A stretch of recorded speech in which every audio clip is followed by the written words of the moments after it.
Magandang araw po sa inyong lahat. Welcome po sa ating Love Therapy online ngayong Thursday ng hapon. And as we are together in this program every Thursday, hinihiling natin sa Espiritu Santo na gabayan yung ating pag-iisip para nang sa ganon, mabless yung ating love life, mabless yung relationships ng mga may asawa na and nasa isang relationship na maybe nagsisimula pa lang, yung mga may boyfriend, may mga fiancé, yung magpapakasal pa lang, right? O kaya naman mga single na wala pa sa anumang relationship but they want to learn kung papaanong pumasok sa relationship ng tama. Kasi it can be very devastating kapag yung ating love life ay pinabayaan natin. And si Satanas, actually yan yung ine-expect niya sa mga Christians. Ine-expect niya na yung mga Christian itrato yung love life nila just like yung mga unbelievers. Yung mga unbelievers, they don't have many considerations when it comes sa love life. That's why kung anong pumasok sa puso nila, gagawin nila. Kung ano yung sinasabi sa labas, gagawin nila. And kapag yung isang believers, ganyan din ang trato niya sa kanyang love life, it's a devastation.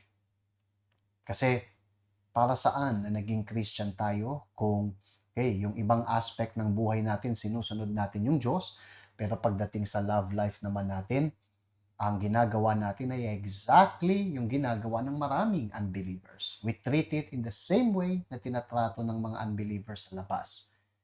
Yan yun ang reason, Margie. Kaya maraming mga believers, marami ang mga nagpupunta sa church, sa mga churches, na yung kanilang love life ay problemado, yung kanilang marriage ay problemado kasi yung pagtatrato nila sa kanilang love life is just like yung pagtatrato ng unbelievers sa love life. Yeah? Mhm. So, it's very interesting na when it comes sa ibang aspect, sa finances, for example, sumusunod sila sa Diyos.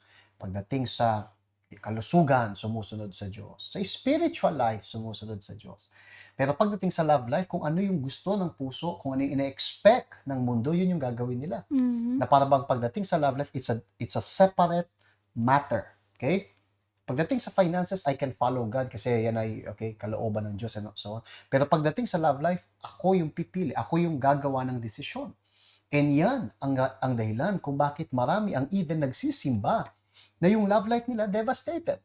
And we have seen this already. We have how many times nakakita na tayo ng mga young adult, okay? Obviously sa lahat to, but let me talk about young adult na maayos sana buhay nila, maayos sana yung yung future nila, right? Kung susunod lang sila sa Diyos. Pero kasi pinairal nila pagdating sa love life specific. Pinairal nila yung puso, hindi sumunod sa Diyos. Ginawa kung anong gustong gawin, just like yung mga unbeliever. What happened? Even now, wala na sila sa church. Mhm. Yes, nakita natin 'yun, right? Hindi namin, sinasabi 'to sa inyo kasi 'yung nabasa namin no'n, nakita namin sa, totoong buhay. May mga kilala kami na dati they are really strong. Pero nung, nakahanap sila o Pumasok, pumasok sila sa isang relationship na really doesn't please God. maybe wala pa sa oras, Mhm. maybe maling pagpili. Nagmamadali, right, nagpapadala sa pressure ng family, ng friend. Sometimes wala ng pressure. Sometimes ano lang talaga, anxiety. Yeah, gusto lang nilang may makasama Ang sa bata-bata pa. sa maling oras Yeah. at doon nakikita mo yung really maling, result ng kanilang, sa love life. Why is that? Kasi nga minadali nila at ngayon nakikita nila yung resulta. Nung akala nila na, lahat ready na ako, right? Maraming mga, sinasabi niyang adult, "No, I am ready. Ready na pumasok sa isang relationship." At, you know, nung nandun na sila parang na-shock sila kasi meron silang imagination na gano'n yung mangyayari and end up na yung kanilang imagination is sobrang layo doon sa reality. So, anxiety yung pinapairal ng marami. Tinatrato nila nga yung love life just like mga unbelievers. Now, kung ito magmumula sa unbelievers, hindi natin really masisisi kasi unbelievers. Iba yung understanding. Sabi sa Biblia na binulag ni Satanas yung isipan ng mga nasa mundo. So because sila ay kabilang sa mundo, so bulag. And hindi natin masisisi, isn't it? But now, nagpupunta sa church, umaattend sa church, nakakarinig ng mga lesson na ganito every Thursday. Right? May love therapy. Tapos, magpapadala sa puso, then ibang usapan to. And that is the reason why sa love therapy natin, we need to learn kung paanong asikasuhin ng maayos yung love life natin. Okay? It may be possible na ikaw ay pinagpala sa maraming aspect ng buhay mo dahil sa faith.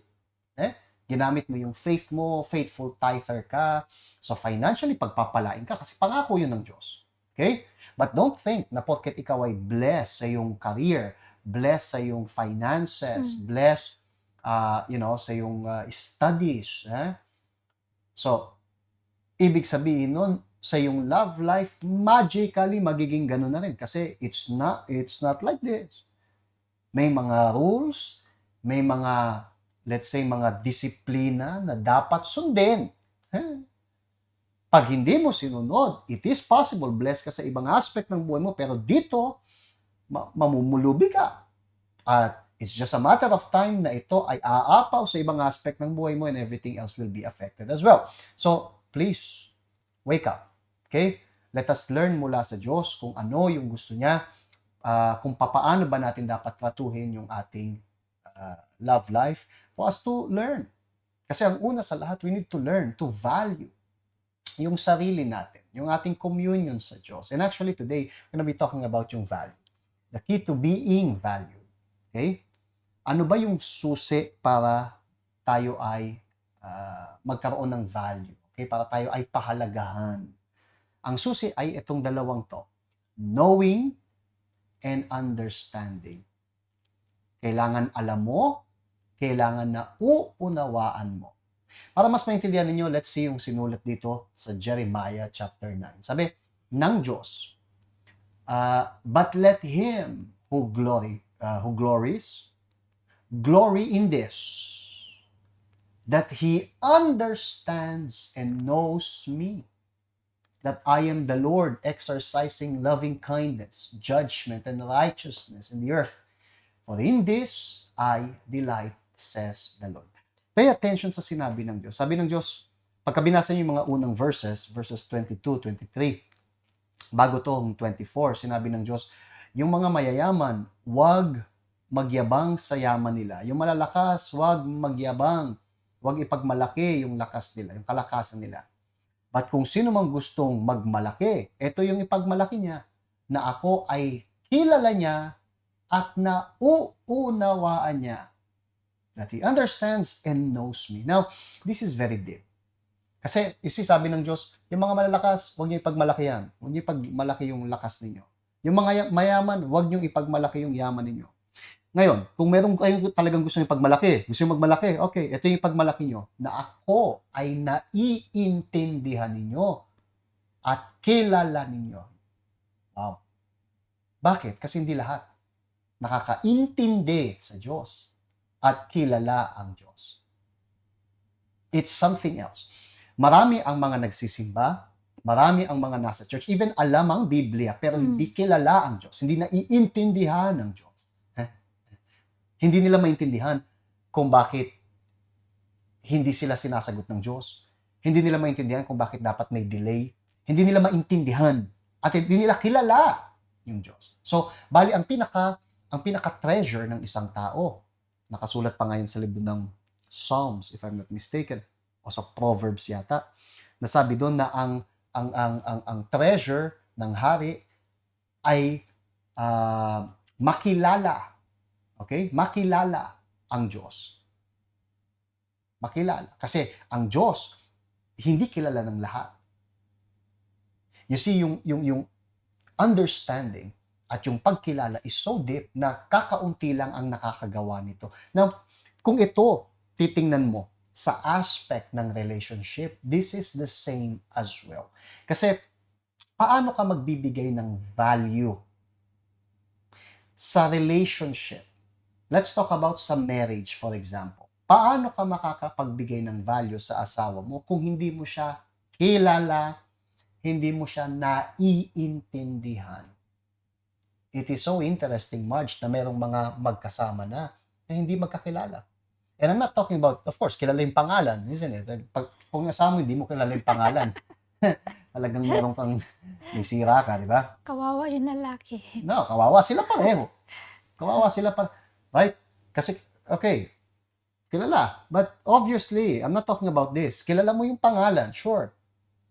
I'm not talking even about yung, alam mo yung favorite color. Mga ganyang bagay. Yan ay mabababaw na bagay. I'm talking about yung kilala. Kilala mo ba yung asawa mo talaga? O at least, let us say, do you invest para kilalanin yung asawa ninyo? Intindihin kung bakit siya ganun. Right? Bakit siya ganyan mag-isip? Right? O better yet, kasi ito pwede natin gamitin, Marge, sa pagkilala sa asawa, right? Kailangan kilala mo yung asawa mo, naintindihan mo. And also, mas malalim pa dyan, yung sarili natin. Kilala mo ba yung sarili mo? Naiintindihan mo ba kung bakit ka ganyan mag-isip? This is a deep thing. So, first, let's talk about sa asawa, sa partner, sa asawa mo. Kilala mo ba? Do you even invest para kilalanin siya, para alamin? Kasi if you do not do this, malaki ang impact nito sa relationship. Pag hindi kilala ng dalawa yung isa't isa, ang daming problemang pwedeng lumitaw. And that is the reason why, pagka single pa nga, we value so much yung tinatawag nating dating. You know, dating period. Sa dating period, hindi nagmamadali. Sa dating period, kailangan mag-usap, kilalanin yung isa't isa, alamin ano yung pamilya mo, saan galing, kamusta relasyon mo sa pamilya mo, ganito, ganyan, ganyan. Pastor, parang investigador. Kung ganyan mo maintindihan, walang problema. Go ahead. Investigador. Okay, let's accept that. Investigahan mo. Kailangan kilala. Ang dating period ay hindi panahon para kumain ng popcorn, maglakad sa dalampasigan, lumubog sa ilog Pasig. Nothing like that. Hindi ko alam kung bakit lulubog sa ilog Pasig. But, you know, yun ay moment, March, na hindi para mag-artihan. Na, kahakang kamay, right? Maglakad-lakad sa right? Dolomite Beach. Lakad sila ron. It's not like, yun ay oras para kilalanin, itanong yung pamilya. Kilalanin. Hindi sa kama. Pero yung buong buhay, dapat alamin. Ano yung mga naging relasyon niya na? Kung meron siyang karelasyon dati, bakit nag-break? Anong nangyari? Kailangan kilalanin. This is a very important aspect. Sa labas, hindi ganyan. Sa labas, hindi. Ano na yun? Nakaraan na yun. I know. Huwag na natin balikan yung nakaraan. Yeah. So, pero gusto kong makilala yung pamilya. Hindi. Ang pakakasalan mo ako. Hindi pamilya ko. Yung mga kabubuhang yan. Hindi iiral yan. As long na mahal natin yung isa't isa, then walang magiging problema. Kaya maraming pumapasok, nagpapakasal, tapos magugulat na lang basta-basta. Hindi pala kilala yung tao. Yung taong pinakasalan pala nila ay, lasenggo, hindi nila alam. May addict pala, hindi nila alam. May anak na pala, hindi nila alam. Bakit hindi alam? Kasi hindi kinilala. And more than this, minsan matagal nang mag-asawa, hindi pa rin kilala. Kaya lagi nag-aaway. Sometimes nag-aaway sila the same thing. Bakit? Kasi wala man lang isa sa kanila o pareho sila dapat na mayroong interes na intindihin at kilalanin yung asawa nila. At maraming ang mga, sa ganitong sitwasyon, right? Generation na ganyan nga yung kanilang mga relationship, pumapasok sa isang relationship na, hindi kilala yung kanilang kinakasama. At, very sad story, right? Kasi makikita mo yung tao, meron siyang magandang future sana, pero hinayaan niya yung puso niya yung magdikta, right? No, even hindi na sila lumalapit para humingi ng advice kasi alam na nila yung sasabihin. Pero dahil nga hinayaan nila yung puso nila na dayain sila, ngayon, parang napakahirap, kawaisat, kasi yung sitwasyon sana magiging maganda pero pumasok sila sa isang relationship na hindi sila relative. Sinabi nga ng Panginoon na kailangan kilalanin at, alamin. Sino ba siya talaga? Yung binibigay ng Panginoong Hesus sa atin, today is very, really special. Why is it? Kasi bago pumasok sa isang relationship, dapat kilala mo yung tao. Kilala mo siya. Hindi, wag niyo isipin yung mga old times na, nung kami nag-date ng nanay mo, hindi na kami nagkilala, basta nagsama na lang. And then ngayon, tingnan mo, noon, gumana lang yun, pero noon gumana yun, pero ngayon hindi na. Actually, hindi yung gumagana. Hindi yun gumagana. In reality, hindi. Yang idea na yan na kahit hindi magkakilala, iba yung panahon noon, of course, sa ngayon. Pero, okay, as time goes by, kailangan mong kilalanin pa rin. Ang issue natin is that may mga taong wala man lang interes na intindihin. Kasi, so merong kilalanin, so sabi sa Biblia, right? Merong understanding, kilalanin, knowing, and understanding. At yan, dalawang bagay na yan ay magkaiba. So, kilala at iniintindi. You have to understand na merong understanding din doon nakasama. Hindi lang kilala, but understand. May mga nasa mga relationship na walang interes na intindihin kung anong nangyayari sa sa pagsasama nila. Reklamo na lang ng reklamo, bakit ganito? Reklamo na lang ng reklamo, pero hindi naman iniintindi. You have to understand. Pasensya na po, may aso rito sa kasama natin. Sa love therapy. May kasama tayong aso sa love therapy na maingay. Right? Kilala niyo kung sino yan, isn't it? Right. Quiet. Yeah. Kasi gusto niyang intindihin yung mga bagay-bagay. But now, pay attention. Pag hindi natin inintindi yung sitwasyon, pag hindi natin kinilala yung asawa natin at inintindi, yan ay investment, what will happen? Papasok tayo sa mga problema na hindi masusolusyonan. Paulit-ulit. Yan ay circle. Iikot-ikot ka at hindi mababago yung sitwasyon mo. And that is the reason why meron akong hinandang slide for you. Very interesting. I think mas makaka-relate kayo sa ganyan. Let's put there. Sabi, how can you claim to love something or even someone you have no knowledge or understanding of? Anong ibig kong sabihin? Sa Tagalog, anong ibig kong sabihin? Paano masasabing mahal mo yung isang bagay na hindi mo alam o hindi mo naiintindihan? It's like yung picture na nilagay ko. Kita nyo, dalawang young adult, tuwang-tuwa. Nanonood sila ng maybe football match. Tuwang-tuwa. Masayang-masaya. Maybe meron silang, fans sila ng team. So, tuwang-tuwa. And then si nanay na nasa gitna, nakatingin sa kanila na parang, ano kinakatuwa nitong mga to? Anong masaya? Nasaan sila? Saang mundo kaya sila? Hindi ko maintindihan. Ano to? Right? And it's like this. Bakit? Kasi maybe si nanay, wala siyang ka-idea ng football. Yung dalawang bata lang nakakaintindi. And so sila, they are very happy sa napapanood nila. Si nanay, and on board. Isn't it? And it is like this. Sa buhay natin, kapag yung isang bagay na iintindihan natin, then may interest tayo. Alright? Masasabi ko lang mahal ko yung isang bagay o gusto ko ng isang bagay kasi interesado ako doon. So, inintindi ko. Bakit? Marami akong alam sa mga network, sa computer, sa lahat ng to. Kasi gusto ko yun. I can spend time sa isang computer shop looking, bawat parts.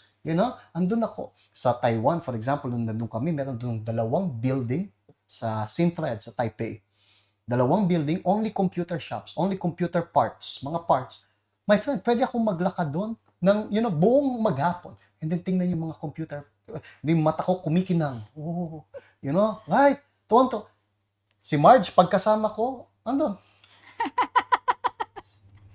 Right? Bored na bored. That's why, pupunta ako sa mga ganun. Yun yung time na, magandang iwan siya sa fishball. Kain ka ng fishball dyan and something. Why? Kasi, para sa kanya. Naintindihan mo ba yung bumuo nun? Para sa'yo, ba't nakangiti itong ingot na to? Anong tinatawanan niya rito? Ba't tuwan-tuwa? Anong nakikita niya? Ako, nakikita ko yung yung possibilities na pwede kong buuin. Oh my God, look. Wow. The same thing is opposite. Pag pumunta naman kami sa Central, dito sa Central, sometimes pupunta siya sa ano, I don't know, sa clothing shop, okay? Sa mga damit, sa Ladies mga market. minsan lang tayo punta sa lady, but I mean sa ano, sa mga Makeup, accessories. accessories, mga damit and stuff like this, especially sa Central, may mga shops doon, eh. Pag pumunta siya, ako nakatayo lang literally sa gitna. Baliktad naman ngayon, ako naman yung nakaganon. And siya, ang tagal. Tagal! Diyos ko po, ang tagal. Andun! Tapos iikot. And then, salamat sa Diyos. Babalik naman ulit. Tagal ng nilalang. Kay tagal-tagal. Paglabas, walang dala. Pagla- paglabas, wala naman palang dadalhin, right? Wala palang bibilin. But, why? Kasi sa kanya, yun yung nag-i-interest sa kanya. So you see, you spend time sa bagay na naiintindihan mo. Ako wala akong ka-idea. So, it's the same thing. Para sa akin, it's the same thing. Pero, sa mga bagay na gusto ko, ganun din. The point is, paano mo masasabing mahal mo yung isang bagay na hindi mo naintindihan? Now, dali natin to sa relationship. Paano mo masasabing mahal mo yung asawa mo kung hindi mo siya kilala? How can you say na mahalaga sa'yo yung asawa mo? Mahalaga sa'yo yung pinakasalan mo kung hindi mo siya iniintindi?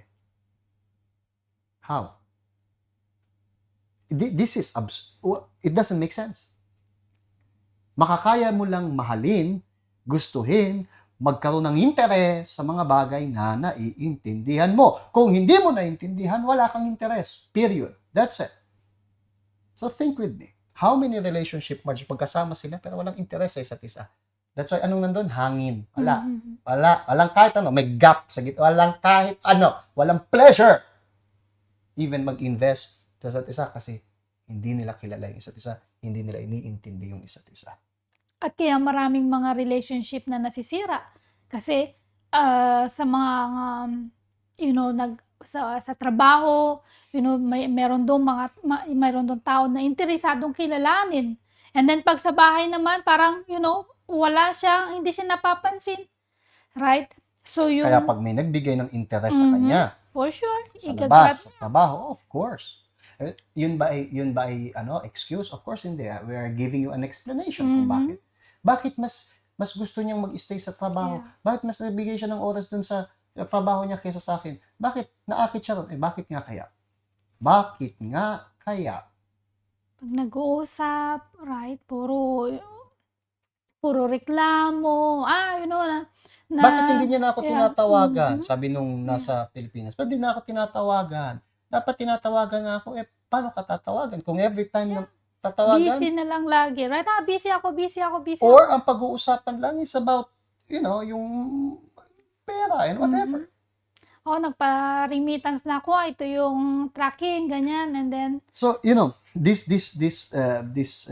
message is something for us to think about. Kilalanin natin, of course, una sa lahat yung sarili din natin, di ba? Kasi like I said, ito applicable sa asawa, but also, you can also bring this sa sarili mo. You need to also understand, bakit ka ganyan mag-isip? Bakit ka selosa, for example? Bakit ka seloso? Bakit ka control freak? Bakit? Kasi may dahilan. Kailangan mo intindihin. Pag naintindihan mo kung saan yan, mas malalabanan mo yan. It's like, just to finalize, okay? Malapit na yung marriage celebration natin sa May. Actually, sa May, meron tayong iba't ibang mangyayari. Let me see if I can put it here. Meron tayo I'm not sure kung nandito pa. Meron tayong 21 days. Meron tayong Lord's Supper sa maga. Yeah. But it's not here. May nag-alis. But meron tayo, as you know, meron tayong love walk, isn't it? Meron tayong love walk sa May 1. And then sa May 12, yung ating wedding celebration. Yeah, yung marriage celebration, di ba?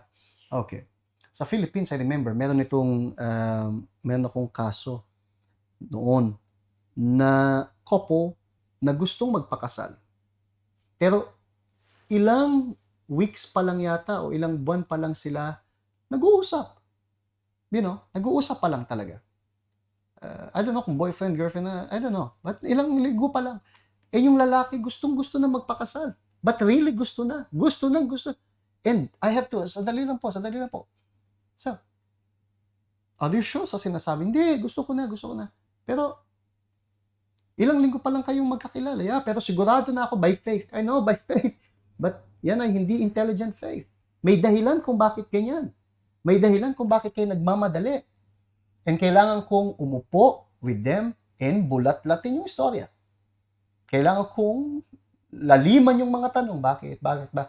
And what did we learn? What did we find out? We found out na ganun siya. Kaya pala gusto niya magpakasal ngayon. Kasi sa mga previous relationships niya, lagi siyang naiiwan. Yung mga dati niyang relationship, hindi nagsasucceed, nag-fail. Kasi dumadating yung araw na iniiwan siya nung nagustuhan niya. So ngayon, meron itong isang taong interesado sa kanya. So gusto niya ng pakasalan. Para ano? Para hindi na iwan. Para secure na. So you see, may pinanggalingan yung anxiety. And laging ganyan. Yung mga taong anxious, may pinanggalingan yung anxiety nyo. Yung mga taong kinukumbinsi yung sarili, hindi, siya na nga yun talaga, siya na yun. Merong reason kung bakit ka ganyan mag-isip. Tanungin mo yung sarili mo. Kailangan mong kilalanin yung sarili mo. Okay? Intindihin yung sarili mo. Bakit ka ganyan mag-isip? May reason. Merong reason. And from the moment na makilala mo yung sarili mo, maintindihan mo yung sarili mo, that's the time you can start giving value sa sarili mo and even protect yourself sa kung anumang, trap na pwedeng sumira sa inyo. Okay? Remember yung tanong, how can you claim to love something you have no knowledge or understanding of? You cannot claim. Mahal kita. Hindi mo nga ako kilala. Wala kang interest.